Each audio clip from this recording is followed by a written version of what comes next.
오늘 우리에게 주시는 하나님의 말씀은 구약성경 창세기 15장 1절에서 11절의 말씀입니다. 구약성경 17면 창세기 15장 1절에서 11절의 말씀 찾으신 후에 이 말씀을 봉독해 드리겠습니다. 이제 창세기 15장 1절로 11절 이 계시의 말씀을 들으실 때에 하나님의 음성을 들으실 수 있기를 바랍니다. 이후에 여호와의 말씀이 환상 중에 아브라함에게 임하여 이르시되 아브라함아 두려워하지 말라. 나는 내 방패요 너의 지극히 큰 상급이니라. 아브라함이 이르되 주 여호와여 무엇을 내게 주시려 하나이까? 나는 자식이 없사오니 나의 상속자는 이 다메섹 사람 엘리에셀이니이다. 아브라함이 또 이르되 주께서 내게 씨를 주지 아니하셨으니 내 집에서 길린 자가 내 상속자가 될 것이니이다. 여호와의 말씀이 그에게 임하여 이르시되 그 사람이 내 상속자가 아니라 내 몸에서 날 자가 내 상속자가 되리라 하시고 그를 이끌고 밖으로 나가 이르시되 하늘을 우러러 무엇별을 셀 수 있나 보라.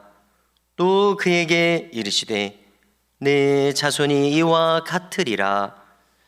아브라함이 여호와를 믿으니 여호와께서 이를 그의 의로 여기시고 또 그에게 이르시되 나는 이 땅을 내게 주어 소유를 삼게 하려고 너를 갈대아인의 우르에서 이끌어낸 여호와니라. 그가 이르되 주 여호와여 내가 이 땅을 소유로 받을 것을 무엇으로 알리이까? 여호와께서 그에게 이르시되 나를 위하여 3년 된 암소와 3년 된 암염소와 3년 된 순양과 산비둘기와 집비둘기 새끼를 가져올지니라. 아브라함이 그 모든 것을 가져다가 그 중간을 쪼개고 그 쪼갠 것을 마주 대하여 놓고 그 새는 쪼개지 아니하였으며 솔개가 그 사체 위에 내릴 때에는 아브라함이 쫓았더라. 아멘. 네, 이 말씀은 살아계신 하나님의 말씀입니다. 수도사들이 수도하면서 10년 만에 딱 한마디만 말할 수 있는 그런 수도원이 있었습니다. 그 수도원에서 한 수도사가 10년 동안 수도를 하고 난 다음에 한마디를 할 수 있도록 허락을 받았습니다. 그 한마디를 하기를 밥맛이 없어요. 그리고 또 10년을 수도했습니다. 그리고 또 수도원장에게 한마디를 할 수 있게 되었습니다. 침대가 너무 딱딱해요. 그리고 또 10년이 지났습니다. 그동안 열심히 수도를 했습니다. 그리고 원장에게 또 말하게 됩니다. 나는 수도를 못하겠어요. 원장님이 말합니다. 내가 그럴 줄 알았다. 자, 이야기를 들었을 때에 30년 동안 이 수도사가 숨 막혀 죽지 않은 것이 기적인 것 같습니다. 한번 깊이 생각할 이야기라고 생각합니다. 여러분들이 생각하실 때는 지금 이 수도사가 무엇이 문제라는 생각이 드십니까?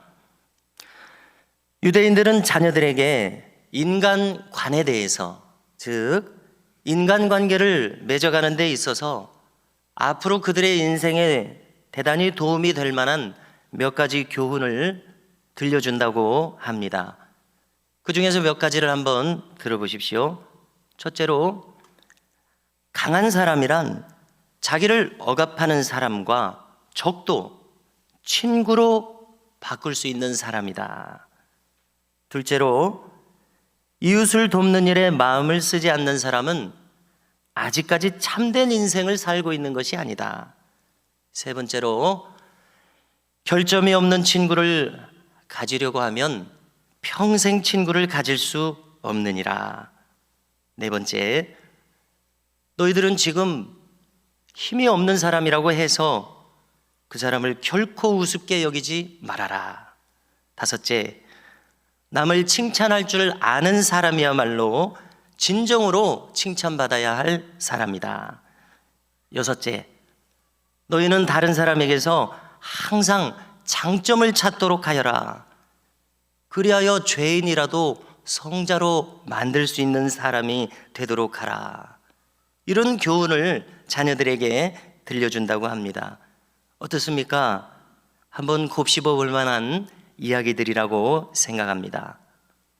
유대인들은 토라, 즉 모세의 오경을 토라라고 하는데요, 이 토라가 그들의 모든 인생길과 또 교육을 시키는 데 있어서 교과서라는 이야기를 합니다.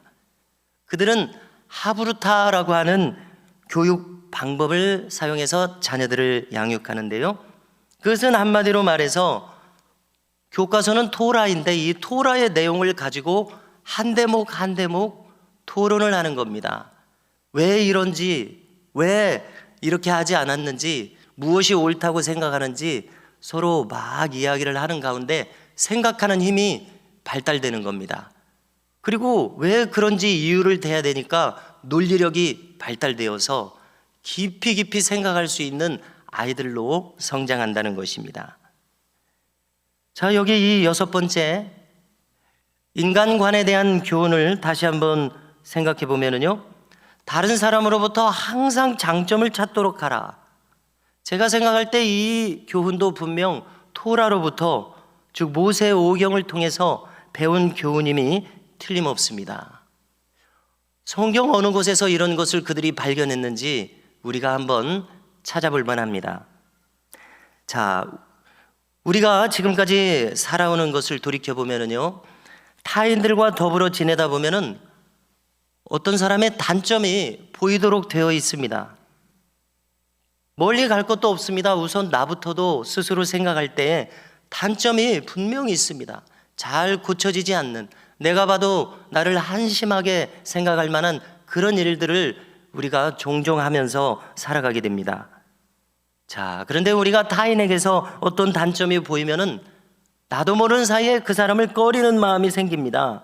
이것이 인간의 본성입니다. 그런데 실제로 그 사람을 계속 한 번, 두 번 꺼리다 보면은요, 결국 이 넓은 세상이 어떻게 됩니까? 결국은 나 혼자만 홀로 남아있게 됩니다.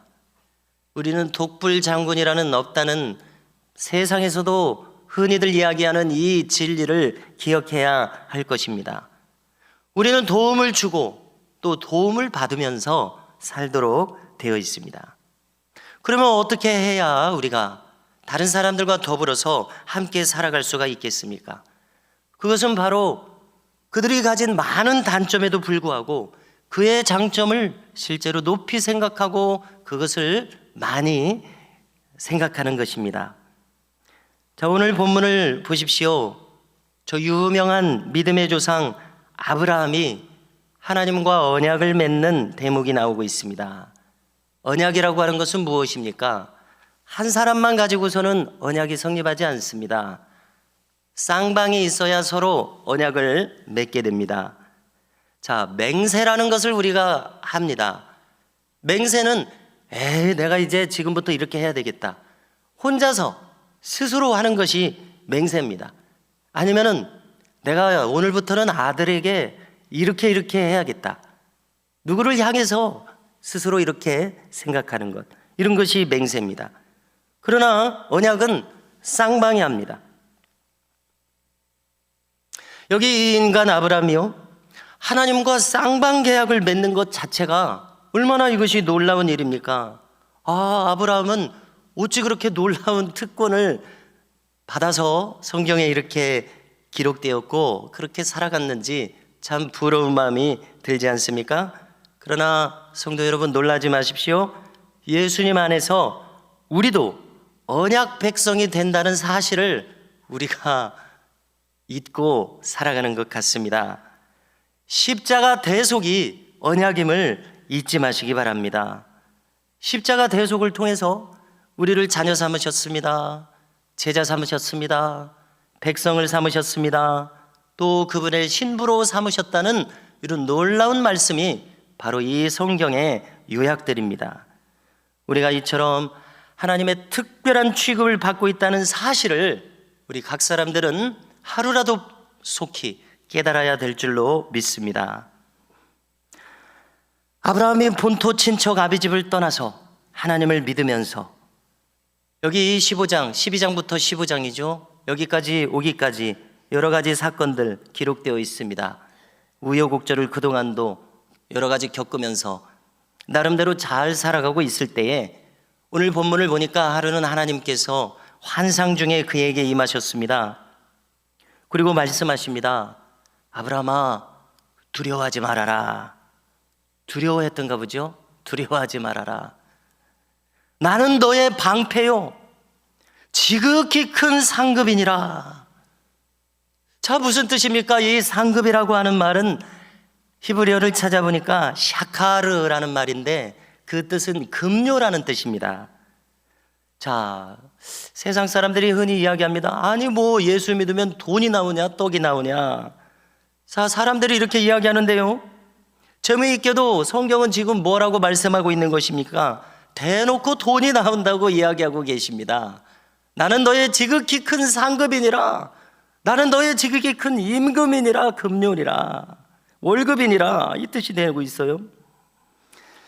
아브라함을 따르는 유대인들이 오늘날도 미국과 서방 세계에 모든 경제를 쥐고 있다는 사실을 우리가 생각해 볼 때 정말 이 말씀이 사실이구나 깨닫게 됩니다. 나는 너의 지극히 큰 상급이니라.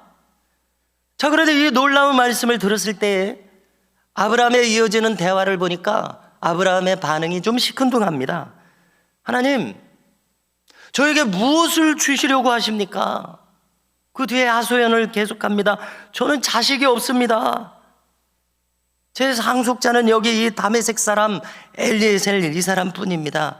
이 사람이나 제 상속자가 될 것입니다. 자, 이렇게 지금 무엇인가 토라진 마음, 실망한 마음, 이 마음으로 반응하는 이유가 있습니다. 그것은 무엇인가 하면은 조금 앞에 13장에서 하나님은 가나안 땅 전역을 보여주시면서 헤브론 즈음에서 동서남북 사방을 봐라. 내가 이 땅을 너에게 주고 너의 자손에게 줄 것이다. 자손들에게 대대로 줄 것이다. 이렇게 약속을 하셨었거든요. 그런데 지금 수년이 지났어도 아브라함은 자식조차 없는 겁니다. 그러니까 사실 실망한 말만도 하죠. 그런데 하나님 4절에서 뭐라고 얘기하십니까? 아니다. 네 몸에서 날 자가 네 상속자가 되리라. 그리고 하나님은 참으로 좀 재밌으신 면이 있는 것 같습니다. 어떻게 하시냐면 요즘 말로 시청각 교육을 시키십니다. 아마 아브라함의 장막 안에서 이런 대화가 이루어졌나 보죠. 밖으로 아브라함을 데리고 나오셔서 한밤중이었나 보죠. 자, 저 하늘을 보아라. 저 뭇별들을 보아라. 저 별들을 네가 셀 수 있겠느냐. 네 자손이 이와 같으리라. 이런 말씀을 하셨습니다. 자, 여기에 대해서는 아브라함이 어떻게 반응했을까요? 6절을 보니까 아브라함이 여호와를 믿으니 여호와께서 이를 그의 의로 여기시고 이렇게 말씀합니다. 무엇인가 급 반전이 일어납니다. 이 아브라함을 보십시오. 지금 즉시로 그가 하나님께 반응하는 것은 군더더기가 없습니다. 조금 전에는 좀 실망하는 모습을 보였었거든요. 조금 전에 실망했던 아브라함과 같은 사람입니까? 하나님께서 뭇별을 보여주시며 네 자손이 이와 같으리라 이 한마디 하시니까 이것을 지금 그대로 믿고 있습니다. 성경의 위대한 인물들의 특징이 있습니다. 가만히 보면 그들은 대단히 단순합니다. 어린아이처럼 단순합니다. 하나님이 보여주시는 대로, 하나님이 들려주시는 대로 그것을 그대로 믿습니다. 다른 길을 생각하지 않는 것처럼 보입니다. 왜 그렇습니까? 그들은 내가 상대하는 바로 그 대상이 하나님이시라고 하는 것을 분명히 알고 있기 때문에 의식하고 있기 때문이라고 생각합니다. 자, 그러자 오늘 주제가 되는 놀라운 말씀, 하나님이 어떻게 생각하신다고요? 이를 그의 의로 여기시고, 의로 여기신다는 말이 무슨 뜻입니까? 옳게 여기시고 합당하게 여기시고 이 뜻입니다. 다시 한번 히브리서 11장 6절의 말씀을 들어보십시오. 믿음이 없이는 하나님을 기쁘시게 하지 못하나니 하나님께 나아가는 자는 반드시 그가 계신 것과 또한 그가 자기를 찾는 자들에게 상 주시는 이심을 믿어야 할지니라. 믿음이란 무엇이라고 생각하십니까? 어렵게 생각할 것 없습니다. 하나님이 계시다고 하는 것을 인정하는 것입니다. 자, 내가 하나님 편에서 생각한다고 한번 가정해 보십시오. 가정은 할 수 있으니까요. 내가 하나님이라고 가정을 해보시는 겁니다. 하나님은 분명히 계십니다. 당연하죠. 이 세상을 지으셨으니까 분명히 나는 있는데 이것들을 가만히 보니까 인간들이 인정을 하지 않고 있습니다. 하나님 편에서 얼마나 지금 기가 막히시겠습니까?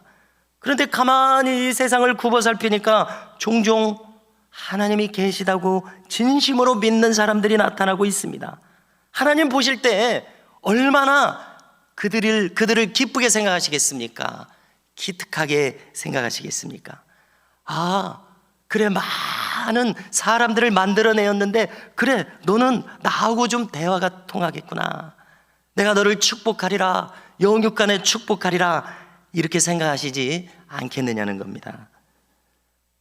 아브라함이 이렇게 하나님의 존재를 믿으니까 그것이 하나님 보시기에 얼마나 기쁘신지 기특하신지 그를 의롭게 여기셨다는 말씀이 되고 있습니다. 다른 말로 그를 합당하게 여기셨다는 말씀이 되고 있습니다. 그런데 우리가 이미 아브라함에 대해서 많은 이야기들을 알고 있습니다. 아브라함이 그렇게 하나님이 합당하게 여기실 만큼 모든 것에서 완전한 사람은 아니었습니다. 가만히 보니까 그도 결정적인 실수들이 있었습니다. 오판하는 일들이 있었습니다. 대표적인 것이 무엇입니까? 자기의 아름다운 아내 사라, 이 사라를 2번이나 힘 있는 왕들에게 팔아넘겼습니다. 그렇죠? 아내 사라가 이복 누이가 맞기는 하지만은 엄연히 아내 아닙니까? 그런데 아무리 상황이 어렵고 생존을 위한다지만 아내를 왕들에게 넘겼을 때 그 왕들이 탈이 안 났으면은 그 아내를 완전히 그들에게 넘겨버릴 뻔했습니다. 성경의 이야기가 지금같이 쓰여지지 않을 뻔했습니다. 아브라함이라는 인물 자체는 참 훌륭합니다. 갈대아 우를 떠나는 결단성이 있었습니다. 조카 롯을 배려하고 또 양보하는 참 넓은 마음이 있었습니다. 또 목숨을 걸고 318명의 특공대를 데리고 가서 당시에 저 다메섹 위 아람 위 저기 오늘날 터키 근방의 그 큰 나라의 왕, 그 연합국의 왕 318명의 특공대를 데리고 가서 목숨을 걸고 싸워서 조카 롯을 구해오는 그런 훌륭한 희생정신이 있습니다. 그런데 이렇게 훌륭한 면모를 가진 아브라함이 아내를 그냥 팔아넘기는 이런 큰 실수를 했습니다. 그것뿐만이 아닙니다. 아내 사라의 첩 하갈을 통해서, 사라의 종 하갈을 통해서 이스마엘을 낳습니다. 그때 아내의 말을 듣고 그렇게 하지 않았습니까? 귀가 얇았습니다. 아브라함처럼 믿음이 좋은 사람이라면 아내 하갈 정도의 입심 정도는 가볍게 제압해야 하지 않습니까? 그런데 아내의 말에 졌습니다. 지금 하나님이 주신 하나님을 믿는 믿음으로 지금 가나안에서 행하고 있지 않습니까? 그런데 그렇게 믿음이 좋다고 하는 아브라함이 믿음의 지조도 못 지킵니다. 아내 사라의 말에 설득당해서 사라가 하자는 대로 했습니다. 어떻게 했습니까? 그녀의 주장대로 서자를 낳았습니다. 이스마엘을 낳았습니다. 가나안 땅에 거주한 지 10년 만이었습니다. 이것은 너의 자손들을 통하리라, 후손들에게 이 땅을 주리라, 이 하나님의 계획과 정면으로 배치되는 일이었습니다. 참 오판 중에 우판이었습니다.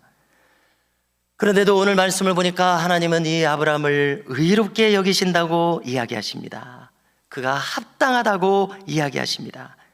아브라함이 여호와를 믿으니 여호와께서 이를 그의 의로 여기시고, 가만히 보니까요, 하나님께서는 이 아브라함이라고 하는 한 사람의 인물에게서 여러 가지 단점들이 있지만 단점을 집중해서 주목해서 보지 않으시고 그가 가진 장점을 보신다는 것을 알 수 있습니다. 그의 단점은 없는 것처럼 무시하고 계십니다. 단점을 보자면은 글을 쓸 수 없습니다. 나에 대한 믿음도 저버리고 아내 말을 듣고 이스마엘을 낳고 또 아내도 쉽게 팔아넘기는 이런 걸 보면은 글을 쓸 수 없습니다. 그런데 하나님은 그의 단점에 집착하지 않으십니다. 그래서 그를 성경에서 제외하지 않으셨습니다. 다시 한번 기회를 주시는 겁니다. 나를 믿는 그 아브라함의 순수한 믿음, 그 믿음에 하나님도 투자를 하시는 것입니다. 그 믿음에 하나님도 소망을 두시는 것입니다. 한 줄기 빛과 같은 소망을 아브라함에게 두셨습니다. 소돔과 고모라의 멸망 때도 마찬가지였습니다. 뒤이어지는 창세기 18장을 보면은 이 소돔과 고모라의 죄악이 중하다고 이야기하십니다. 중하다는 것은 가득 차서 무겁다는 뜻입니다. 그래서 하나님께서 얼마나 심각한지 한번 내려가서 알아보시겠다고 이야기하십니다. 이것을 듣고 있는 아브라함 어떻게 반응합니까? 그는 속으로 생각했던가 봅니다. 이거 참 큰일 났구나. 소돔에는 사랑하는 조카 롯이 있는데 저 성읍이 멸망당하면은 사랑하는 조카 롯과 그의 가솔들도 전부 멸망하겠구나. 그래서 아브라함은 하나님께 요청합니다. 하나님, 그런데 만일 저 죄가 중한 성읍에 의인 50명이 있으면 어쩌시겠습니까? 그렇더라도 하나님 멸망시키시겠습니까? 제 생각에는 의인도 멸망시키시는 것은 하나님의 성품에 부합하지 않습니다. 그것은 부당한 일 아닙니까? 그러자 하나님 답하십니다. 그래, 그러면 그 의인 50인을 위하여서 그 지역을 용서하리라. 그런데 아브라함이 가만히 더 생각을 해본 것 같습니다. 아무리 생각해도 이 50명이 안 될 것 같습니다. 의인들이요. 조카 롯을 비롯해서 그의 식구들 몇 명 이렇게 세어본다고 했을 때 아무리 생각해도 이 50명이 안 될 것 같습니다. 그래서 하나님, 그러면은 5명 부족한 45명을 찾으면 어찌하시려나이까 여쭙니다. 그러자 하나님께서 그래, 그러면 이 45인을 인하여서도 멸망하지 아니하리라. 아브라함은 거듭 생각한 것 같습니다. 아무래도 45명도 안 될 것 같습니다. 그래서 40명은요, 그래. 30명은요, 그래. 20명은요, 그런데 이 20명도 안 될 것 같습니다. 그래서 하나님께 죄송하니까 계속 요청하니까 죄송할 것 아닙니까? 노하지 마옵소서. 10명이면 어찌하시려나이까? 내가 그들로 인하여서도 멸망시키지 아니하리라. 그런데 다 아시듯이 소돔과 고모라는 그 10명의 의인이 없어서 멸망하고 말았습니다. 그런데 하나님께서 왜 이렇게 아브라함의 요청을 계속 들어주셨는지 생각해 보려고 합니다. 소돔과 고모라가 멸망한 것은 그처럼 악인들이 가득 찼던 성읍이었던 것을 알 수 있습니다. 즉 단점이 너무나 많은 성읍이었습니다. 그런데 하나님은 어떻게 하시겠다는 것입니까? 만일 그 죄악이 간영한 성읍에서도 의인 10사람만 내가 찾을 수 있다면 그들에게 소망을 걸어보시겠다는 뜻 아니냐는 것입니다. 하나님은 무턱대고 소돔의 악을 눈을 질끈 감으시고 없는 것처럼 생각하시겠다는 것이 아닙니다. 그냥 내가 용서하시겠다는 그런 뜻이 아닌 것을 알 수 있습니다. 그 10명이 있다면 아직 그 성읍은 소망이 있다고 하나님이 생각하시는 것 아니냐는 것이죠. 그 10명을 통해서 조금씩 변화되어 아름다운 성읍으로 회복될 것이다. 이것이 바로 인간을 향하신 하나님의 마음이 이와 같은 것을 우리가 알 수 있습니다. 그 도시가 완전히 다 타락했어도 그 몇 사람의 의로운 사람이 있으면은 그 도시는 앞으로는 조금씩 살아날 수 있다고 보신 것이라는 생각을 하게 됩니다. 성도 여러분, 이것을 우리라고 한번 생각해 보십시오. 또 나라고 한번 생각해 보십시오. 우리 주변을 보니까 우리는 가만히 있어도 단점을 많이 발견할 수 있습니다. 나에 대해서도 마찬가지입니다. 이렇게 생각하면 우리는 마음에 안 드는 일들이 많습니다. 누구를 상대하고 싶지 않습니다. 그래서 상대하지 않았습니다. 소돔과 고모라가 결국 어떻게 되었습니까? 다 망했습니다. 누군가를 피한다고 해서, 죄악을 피한다고 해서 나만 안전해지지는 않는다는 것을 깨닫게 됩니다. 함께 다 망하고 말았습니다. 그러므로 누군가를 피하는 것, 꺼리는 것은 함께 사는 길이 아닌 것을 깨닫게 됩니다. 다 같이 사는 길은 나를 통해서 그를 살게 하는 것입니다. 즉 누군가의 장점을 보는 것입니다. 그래서 그가 살아날 때 나도 살아나는 것을 깨닫게 됩니다. 그래서 이것이 바로 하나님께서 정하신 생명의 원리임을 깨닫습니다. 그리고 다른 사람 생각할 것 없이 나에 대해서 한번 생각해 보십시오. 그 누구보다도 하나님은 나에 대해서 지금까지 이렇게 나를 대하셨습니다. 그리고 지금도 그렇게 대하고 계십니다. 앞으로도 나를 그렇게 대하실 것입니다. 다시 말해서 나에게 기회를 주실 것입니다. 다윗도 한번 생각해 보십시오. 그렇게 훌륭한 인물이 찾아보면 왜 그렇게 단점도 그렇게 많습니까? 그는 결정적인 순간에 게으름을 면할 수 없었습니다. 그도. 그런데 하필 그때 밧세바가 눈에 띄었습니다. 그때 그가 욕망을 누를 수 없었습니다. 기어이 7계명을 범했습니다. 그리고 이것을 무마하기 위해서 결국 6계명을 범하여 그의 남편 우리아도 살해하게 됩니다. 여기서 끝나지 않습니다. 그는 자식들도 잘 교육시키지 못했습니다. 급기야 친아들 압살롬에 의해서 맨발로 도망가는 이런 안타깝고 처량한 신세가 되었습니다. 천하의 다윗 왕인데 얼마나 부끄러운 모습을 보였습니까? 이처럼 단점을 찾으려면 정말 다윗이야말로 단점이 많은 인물인 것을 알 수가 있습니다. 그런데 우리가 성경을 읽게 되면요, 그 시편의 수많은 시편들이 왜 다 성경에 들어와 있습니까? 하나님은 성경에서 다윗에 대해서 극찬을 하십니다. 3,000명 정도나 되는 두드러진 성경의 인물들 중에서 다윗만큼 극찬을 받은 인물이 어디 있겠는가 하는 생각이 들 정도입니다. 다윗에 대해서 하나님께서는 저는 내 마음에 합한 자라, 내 뜻을 다 이루리라. 한번 생각해 봅니다. 성경의 단편을 한번 생각해 봅니다. 그의 마음이 나타나 있는 단편을 한번 생각해 보십시오. 시편 23편의 한 구절이 떠오릅니다. 다윗은 말합니다. 여호와는 나의 목자시니 내게 부족함이 없으리로다. 제가 생각해 보니까 하나님께서 어떤 인간으로부터, 누구라도 한 사람으로부터 이런 고백을 듣고 싶으셨을 것 같아요.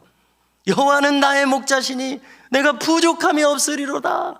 내가 듣고 싶은 말 다윗이 나에게 해주고 있구나. 다윗을 어찌 사랑하지 않을 수 있겠습니까? 하나님 마음에 합할만 하다는 생각이 듭니다. 골리앗이 도발했습니다. 하나님의 이름을 망령되이 들먹이면서 조롱합니다. 소년 다윗은 그것을 듣고 있을 수가 없었습니다. 참을 수가 없었습니다. 하나님의 이름이 망령되이 더럽혀지는 것을 그는 견딜 수 없었습니다. 하나님이 힘을 주시니까 물맷돌로 그를 넘어뜨립니다. 하나님이 다윗의 마음속에서 이것을 보셨다는 생각이 들어집니다. 그의 중심 속에 있는 바로 그 마음, 그것을 보셨습니다. 하나님을 인정하고 나의 평생에 하나님을 찾는 그 마음, 여러 가지 허물이 많고 죄악이 많고 부족한 점이 많았지만 하나님은 그 다윗의 마음에 있는 그 중심을 보신 것을 알게 됩니다. 성도 여러분, 이처럼 하나님께서 택하신 사람들마다 찾아보건대 단점이 많은 인물들이었습니다. 부족한 점이 많았습니다. 어디 한번 생각해 보십시오. 아브라함, 모세, 다윗, 바울, 요한. 단점을 보자면은 쓸 사람이 아무도 없습니다. 그러나 결국 하나님은 이 사람들에 대해서 다 승리하시는 하나님이 되십니다. 하나님은 그들의 장점을 보셨습니다. 그들의 좋은 점을 보시고 그들을 성장하게 하셔서 그들을 아름답게 사용하시는 놀랍고 복된 생애가 되게 하셨습니다. 자, 아까 처음에 수도사 이야기를 했습니다. 그 수도사는 30년 동안 도대체 무엇을 보았던 것입니까? 더 가까이는 가룟 유다를 떠올려 보십시오. 3년 동안 예수님을 따라다니면서 그는 무슨 생각을 하면서 3년을 지냈던 것입니까? 그나마 성경에 기록된 한두 마디, 그마저도 가룟 유다는 좋은 말을 한 적이 한 번도 없습니다. 그런데 그의 결국이 어떻게 되었습니까? 우리는 이 성경 이야기들을 들으면서 그럼 이제 우리는 어떻게 해야 되나? 우리는 무슨 생각을 하면서 살아야 되나? 나는 무엇을 보아야 되나? 나는 무엇을 생각해야 되나? 나는 무엇을 말해야 하나? 하나님께서는 우리에게 물으신다고 생각합니다. 너는 너의 주변에서 무엇을 보고 있느냐? 이 하나님의 물으심에 우리는 하나님께서 의롭게 생각하실 아름다운 대답을 준비해야 될 줄로 믿습니다.